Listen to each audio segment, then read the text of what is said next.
This is Come to Daddy with Reuben K, the podcast about parents where I talk to guests whose mums and dads made the mistake of telling them that when they grew up, they could be anything they wanted to be. I'm not saying I've got daddy issues, but the cuff of my rabbi's trousers is filthy.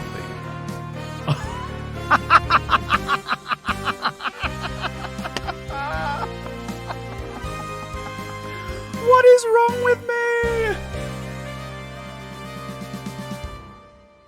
Welcome to Come to Daddy, with me, your host, Reuben K, a performer who lives on the line, snorted the line, but also lives their best life between the lines. London, Australia, Germany, Russia, Jewish, atheist, left-wing, but loves money, polka dots, stripes, Scandi minimal versus Louis cans, believing in helping others, but also so self-centered I scream out my own name when I climax. And in that chasm, there's a certain tension between having to make a choice and feeling like you're bouncing between your identities in a desperate existential game of pong with your parents on either side holding paddles. I had, and continue to have, as far as I know, amazing and complicated parents.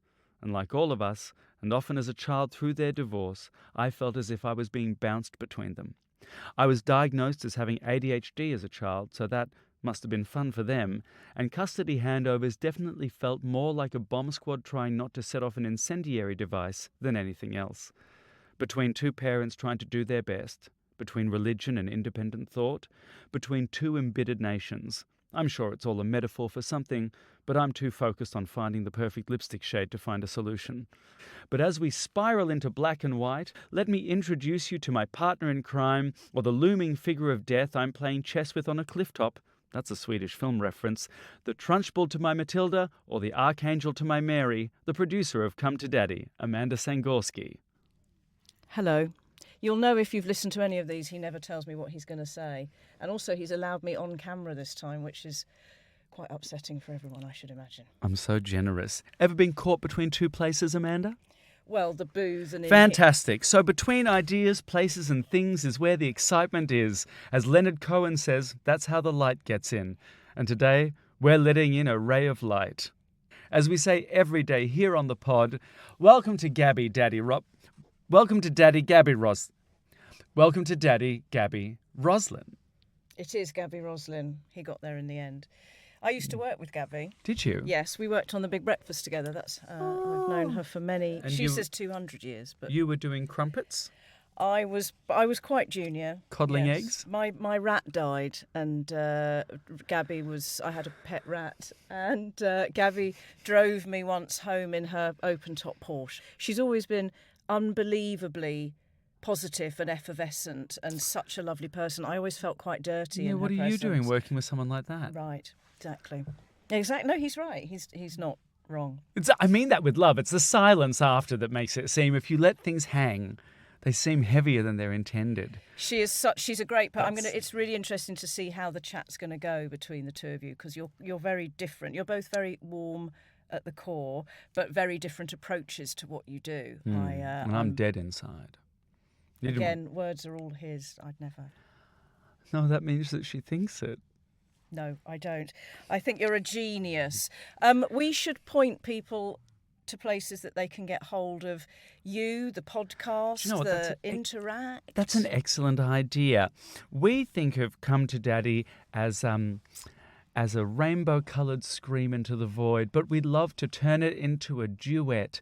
So if you have any stories about your parents or any questions about your parents that you'd love the genius of myself and the accompanying presence of Amanda to help solve, send in an email at cometodaddypodcast@gmail.com. Very good. You can find us on Audible. That's new. How exciting. And you can find us on Spotify and Apple Music. And you can find me lurking around the corner shop looking for expired milk. What about the YouTube? Oh, yes, you can also find us on YouTube and Instagram and Twitter.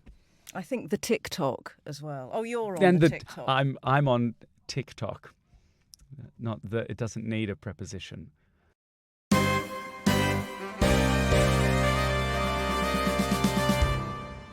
My guest today is nothing short of a British television and radio icon, rising to fame as a presenter of Channel 4's The Big Breakfast and now a mainstay of BBC radio and TV with her own podcast. Effervescent, a lust for life and an attraction to neon that borders on the psychotic. It's Gaby Roslin. Gaby Roslin, come to Daddy. Oh, thank you for having me. Please, can we talk about your bottom lashes? Please, go away. Please do talk away. Well, I've never had bottom lashes. I love top lash. I've never had a bottom lash. I want I want a bottom lash. It's a certain skill. It's a certain skill and a certain tolerance for a sensation that is not altogether unpleasant. It does feel like you've got blinkers on, like They top look and bottom. Cool. I love a long bottom lash. Well, these are actually the smallest, most conservative lashes they are. They're small, are they? Yeah, if Are these they? were people, they would vote Conservative because it makes economic sense. But they'd have ideals still, and hope. Oh, he's good. This is so lovely to have you here. Thank you for having me. Now, first off, you're an amazing British presenter, but also you come from presenting stock. Your parents are also in the industry. My dad was, not my mum. Right. No, not my mum. But my dad, yeah, he was one of the first voices on BBC Two television, continuity announcer. Right. And he also worked on Radio 4, BBC Radio 4 as a newsreader, and the Light programme before it was Radio 2. And he was one of the original people who launched LBC. Right. But he went back to the BBC. He was BBC through and through. I feel like LBC is the way you know if your Uber driver is a good person or not. I'll keep very quiet about what I think about Okay. other radio stations. Perfect. Yes, do. That's probably the safest way as a radio broadcaster as well. But no, but the interesting thing was he stepped out for about 18 months and then went back to the BBC. And I think he was the youngest ever person to ever read the news on the BBC. Wow. Yeah. What did he step out for 18 months for? Drug running? No, in for Cuba? LBC. Oh, for LBC. And then I he missed the see. BBC so much. Well, it's a beautiful thing and a wonderful thing. It's one of these things about Britain. You have these amazing institutions that are linked in with the government. You're thinking about like the BBC. You're thinking about the health system. You're thinking about all these things that sadly, slowly get eroded under Conservative governments. Anyway, that's my own personal political agenda, which I push through all my work because I bridge the gap between, self-promotion, self-harm and propaganda. It's a lovely line to tread. Now, look, we always start with the Come to Daddy questionnaire. Go It's a for it. great quick fire round. Okay. So, names of parents? Clive and Jackie. We love a hesitation on the name of the parents. No, it's so weird because my mum always used to say, she died many years ago, Mum died 26 years ago, and she always used to say, can you not talk about me? You and your father have chosen this industry. So I still do it. It's so funny. My mum is in the industry and is also, but still like that. What does your mum tell me about your mum? She's a filmmaker. Oh. She's a filmmaker, documentary and feature filmmaker, script writer and script producer in Australia. She's brilliant and firm and refuses to quit smoking because it's impossible to put a Just vape out tell on her, an Uber driver. no, tell her, no, stop. Well, I just say you're 75. No, stop. No, she's got to stop. Oh, really? Stop. Seriously, stop. It's what killed my mum. So my mum had smoking-related lung cancer. And I tell everybody, stop. Just stop. Just don't do it. Well, she's tried to quit so many times, and it's not that she's not doing it out of a lack of knowledge. She knows the risk. She and just she's wants to smoke. Well, she's tried. You know what happened? She got the house painted because she thought it'll make her less likely to smoke inside. And all that meant is that my 75-year-old mother now smokes outside in the freezing cold with a blanket over her. And I'm like, well, now you're going to die of pneumonia. And if you do that, you won't have the lungs to get through it because they're basically an ashtray. I love your mum. Well, you can't tell parents anything because you're the child. Oh, completely, of course. Right? And also, you refuse to take any advice from your parents because they're your parents Yes, and you're trying to gain but also independence. when you have kids, they try to say things to you and you say things to them. You want them to listen to you, but you don't always listen to them. No. Sometimes you do. You have to. Well, You learn new things. I like learning new things, always. All right. Now, ages of parents. Well, Mum died, as I said, 26 years ago, and she died when she was 61, and my dad is 88. Oh, my goodness. Mm-hmm. That's a great age It's a to be good at. age. And where is Clive? Where's the family home? London born and bred, and he's still in the same house that he had before I was born. Is it lateral living? Is he like just, or has he got stairs to deal Stairs. He has a chairlift now. Stairlift. Oh, I love a chair. There's something very Norma Desmond about a chairlift to come down going, I'm coming out of makeup. And I have done that on the chairlift. I knew you would You have. knew I had. And the last question on the parental questionnaire, as a percentage, how much do you blame/credit your parents for how you've turned out? Everything. 100%. Yeah. I love that. Obviously, they're not still together. That would Can you be imagine? A bit odd. Well, do you know what? My dad, because also my dad died 6 years ago. I'm so sorry. These things happen. It's sadly That's life. Fulfilling the role of a parent is to, set you up in the world and then make an exit. And At some stage. At some stage. And now that my dad has died, when I was How old were you? 32. Right, very young. Yeah, and I remember thinking too young. Too young. Too young for him at 68, too young for me at 32. I wanted more time. Yeah, I had exactly the same with my mum. So I know exactly what you mean. So Yeah. I was 31 when You were Mum died, 31. yeah. Were you around? Were you present?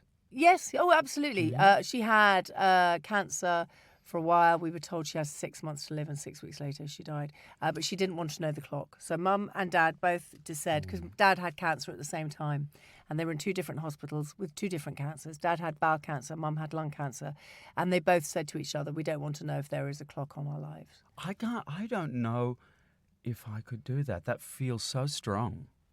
She was a very strong yeah. woman. Oh, my mum was very strong. Yeah. So when she actually died, the nurse said to us that they were trying to give her oxygen. She went, no, that's it. I've had enough. She'd had enough. She'd been ill for a while, and she was in hospital. The day before, because my dad had his bowel cancer and then he had 2 strokes afterwards.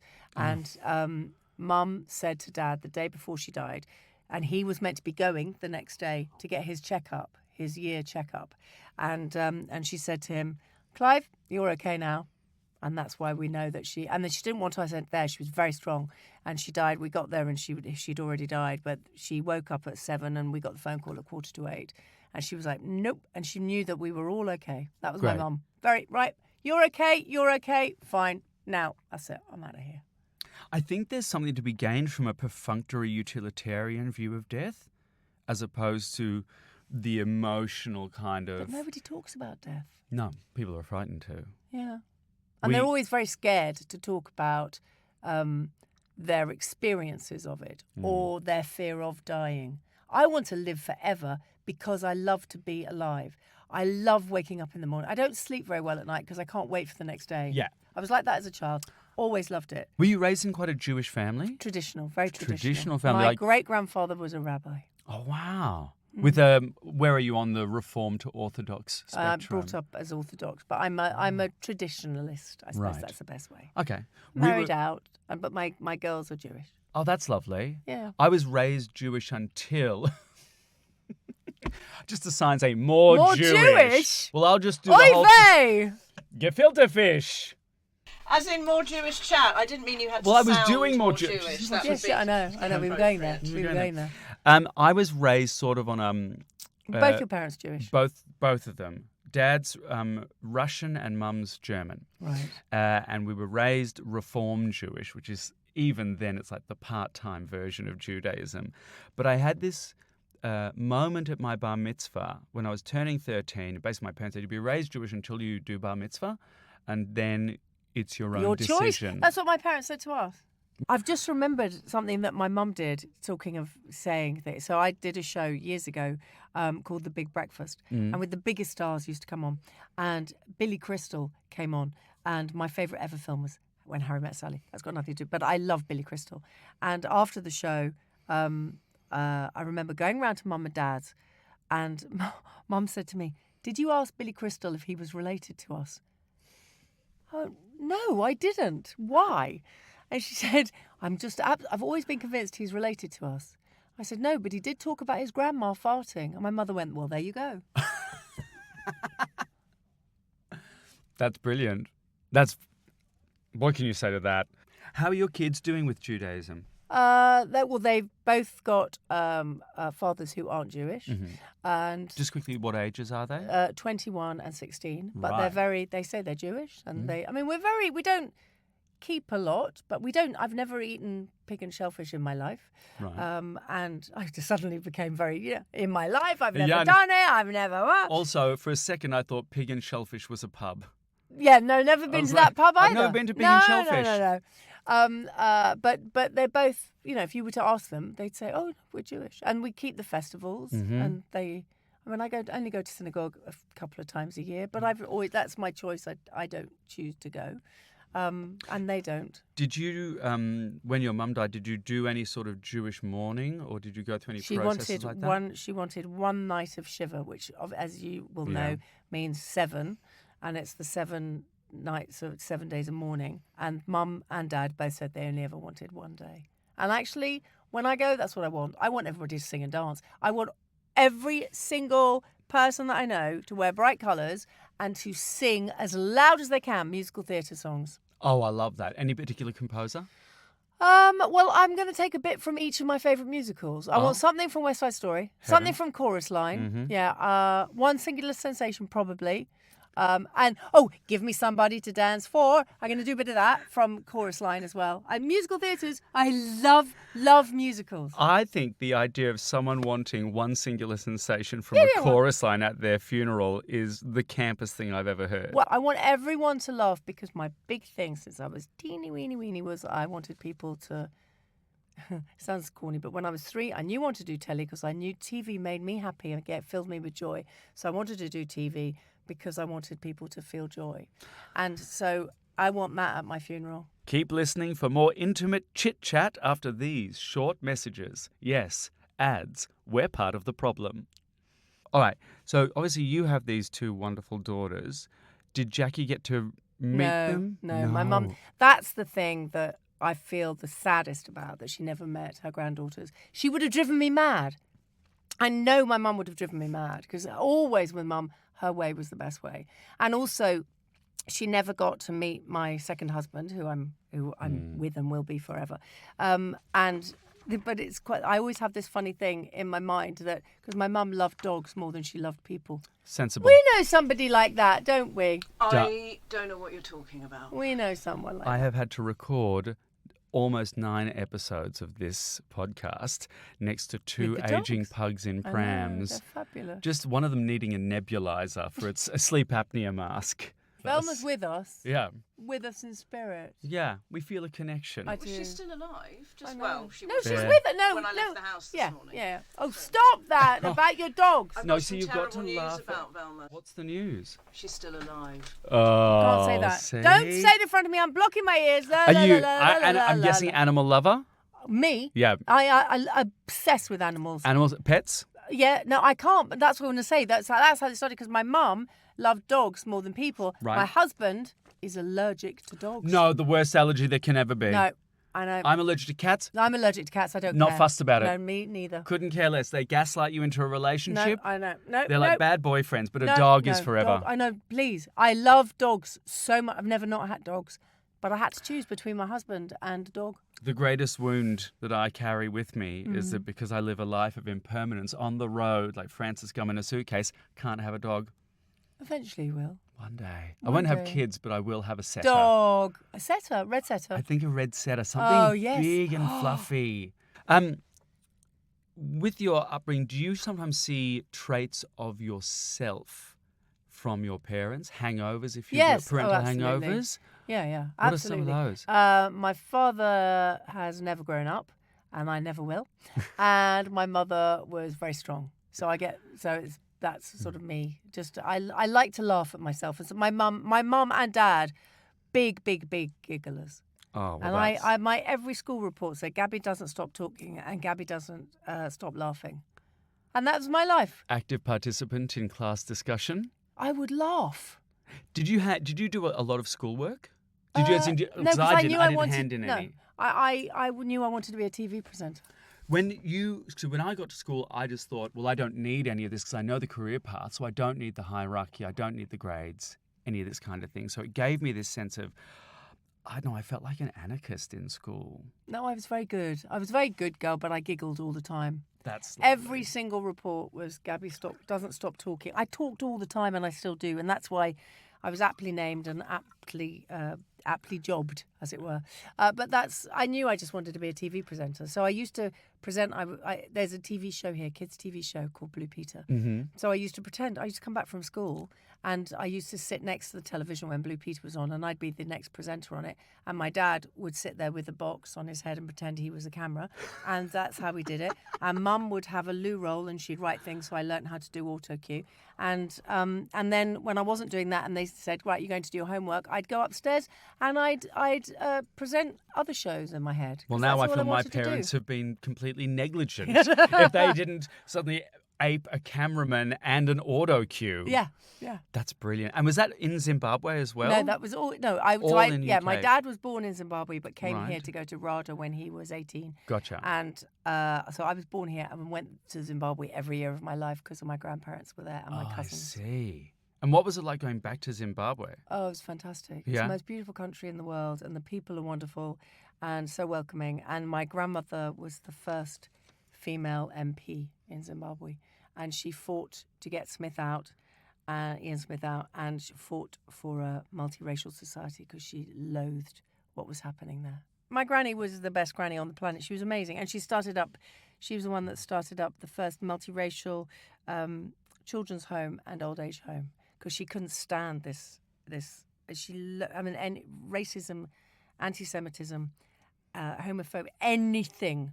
I was brought up to know that was wrong from the minute that we could think or speak. I was taught that, though, from a very young age. Both of my parents, nobody was ever better. You weren't better than anybody, and they were very unjudgmental. I hate people who are judgmental. I think that's what stayed with me. I hate bigots. I don't hate a lot, but I hate bigots. There we go. Well, there's a good thing to hate. Yeah. It's a good thing to hate, but it's a blocking off of any kind of conversation and any kind of understanding, because you're pushing an agenda based on your own fear. Just and be your kind. Own... That's what my dad always said. If you can be anything, be kind. And the big thing that both of my parents said: follow your dreams, but don't hurt anybody in the process. And I pass that on to my kids. That's really lovely. And your kids listen? Yeah, they believe in following their dreams, and they're doing that. That's fantastic. Do you think, is there like a particular moment that you can remember that you wished you could speak to your mum for a moment? Yeah, when I had my babies. Yeah? Yeah, without a doubt. And I used to get angry and go, why aren't you here? You promised you were going to do all the babysitting. She wasn't there to do the babysitting. They don't need babysitters anymore. They babysit now. That's weird. Your kids babysit No, now? they babysit for other people's kids. And do they then kind of get a sense of what it's like when babysitting, a taster of what it's like to be a parent? They both want kids. Yeah? And have they... Not yet. Not yet, no. No! 16 and 21, No! No. I mean, 38, no. No. Sorry, redact that. 25, youthful 25, playing age 19 to 25. I'll have you dubbed. Thank you. Can you please get Tom Hiddleston to dub me? Thanks. I think that's... he'll be here in 20 minutes. Great, it's a good fit. All right. You look like him. Do I? Oh, my God. Yes. Great. We're keeping that in. Reuben K, double for Tom Hiddleston. Mm-hmm. And The Wage as well. Now, have you ever rebelled against your parents? Or how were they strict? No, they weren't. My parents did the opposite to everybody else, because everybody else's parents, it was something, I remember it vividly. Everybody else's parents would say, what time are you going to be home? And my parents never asked. And I used to think, it's really weird. Why they never ask? Because I never went clubbing. I never did any of those things. I just wanted to be a TV presenter. That's all I wanted to do. And we were friends. We used to go around to each other's houses and hang out. I was very, very, very shy. So I couldn't speak at 15 if I went to a party. But put me on stage or something doing a show, I'd be fine. I'm still like that now. And but yeah, you've been shy and retiring No, this I whole am. interview. You make me I can't go to a house party. I'm far too shy. Oh, really? When I first met my husband, we'd been going out a few weeks, and he said, will you come to so-and-so's party on the Saturday night? And I said, no, I can't go. Please don't make me go to... I don't know anybody. Please don't make me go. Please don't make me go. He was like, what? You're on telly. No, please don't make me go. Please don't make me go. I'm too shy. And then the next night, we were at the Albert Hall for a charity event. and it was one of my charities. And 5 minutes before the show started, they came and talked to me, and I was there with my husband. He was my partner at the time, and they said, "Gaby, the MC has food poisoning. Will you come and do the show?" I went, "Yeah, of course." And I went and did a 2-hour show, live show on stage. I didn't know, I hadn't had any rehearsals. I loved every minute. Honestly, my husband's face, he was like, "What? Oh, what?" I went, "That's different." It is a very, very different skill to be able to speak on stage and to be able to just walk up to someone and go, "Hi," and I'll talk to anybody. Begin a conversation at a house party. I'll talk to anybody in the street. Yeah. So every single day, people stop and talk to me. So and what's at a house party? Oh, get all shy! Don't make me do that. What is No, it? I don't want to do it. But you know why? Yeah, because the teenage me comes back every so often. So at 15, I was so shy, and that teenage angst comes back. That oh my god, and then people would say to me if I ever went to a party, "Oh, what do you want to do?" "I'm going to be a TV presenter." And they go, "Huh?" But there we go. From the most unassuming. I talk about shyness all the time. I don't think people talk about it enough. But I know that the shy me. So when there's a show called Strictly Come Dancing, I wouldn't do it in a million years because I'm far too shy. I couldn't do. I know I couldn't. I would honestly just cry. It would be not for me. I will on Instagram. I jump and dance around and take the absolute piss out of myself, and I never take myself seriously. You wouldn't see it as a parallel to the Albert Hall gig? No, not at all. Oh, make me dance in tight lycra. Give me the lashes. Give me the fake tan. Give me the sequins. But in my own time, not on Strictly.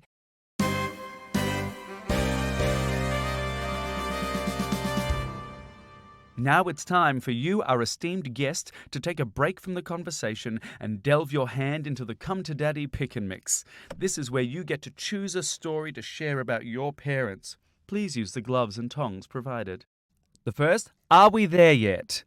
Gaby Roslin, do you have any traumatic or hilarious holiday stories? Yes, I do. Going to Victoria Falls. My grandparents lived in Harare and my cousins lived there. And we'd go to Victoria Falls. The whole family would go up there, always at Passover. There we go. So we'd all go up there. And there was one time we were driving and there were 3 car loads because there were a lot of us, big cousins, best family. I love my cousins. We were all in a car and then suddenly the cars all start reversing. And everyone's going, "Jumbo, Jumbo, Jumbo," because there was elephants in the road. And so the cars were reversing and my dad couldn't get the car into reverse. And I just going, "It's all right, stay, I love elephants," because I love elephants. So I didn't mind. And my dad trying to get the car into reverse. So that's just one of those sort of crazy memories I have. I love that. There's a lovely innocence of a kid going, "I love elephants." I love elephants. I still do. But a large bull elephant No, I love them. Yes, but even then coming at you, you're not going, "Well, there's an element of danger here that I have to..." Because I love elephants. Shy at a dinner party, not scared of a charging bull elephant near Victoria Falls. Yeah. You do indeed contain multitudes. Look at this. All right. What about, "It's so unfair"? No, it's so unfair. Is there a call that your parents made as a child that you still harbour Yes. bitterness over? Yes, not bitterness. When I was about 15 or so, I really wanted to do the summer do a drama course or do something because I wanted to be a TV presenter, as I keep saying. And my dad had gone to RADA. There was nowhere you could go to do that. And about 15 or 16, I said, "Please, I just want to go." And I think it was I don't know what it was, but I remember desperately wanting to go. And it was a place that did musical theatre. And my mum said, "No, you got to do that when you leave school, not before you leave school." And I always tell that story. I always say, "My mum didn't let me do this musical theatre course in the summer holidays when I was 15. She's probably up there now just going, "Oh, she's not still going on about that story."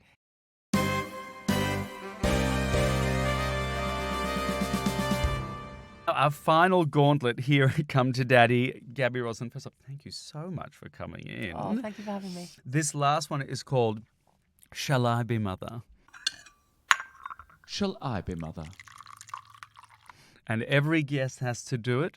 You look into my eyes and imagine me as either one of your parents, Jackie or Clive, or an amalgamation of both, blurred as I am between the gender lines, and speak honestly from the heart. What would you say to them? Why didn't you let me go to that musical theatre school? I love musical theatre, but it didn't stop me loving musical theatre. So thank you. It's a pleasure. Gaby Roslin, thank you so much for coming on. Thank you. Do you know what? I had no idea what I was going to say to that answer, and it just came out. Just came out. Gabby, where can our listeners find you next? Well, on the radio and on television and on my podcast. If you go to all streaming podcast platforms, that Gaby Roslin podcast. I can't even say my own name. That's really crap. You're doing really well. I can't say my own name. It's been a journey. Gaby Roslin, that's the one. That Gaby Roslin podcast is available on all platforms, and we are going to be launching season 4 soon. Oh, brilliant. Well, I can't wait Will you come on mine? Absolutely, I will. Yes, thank you. And you come on my radio show, Sure. BBC Radio London Sundays and BBC Sounds. You can't stop me. Good.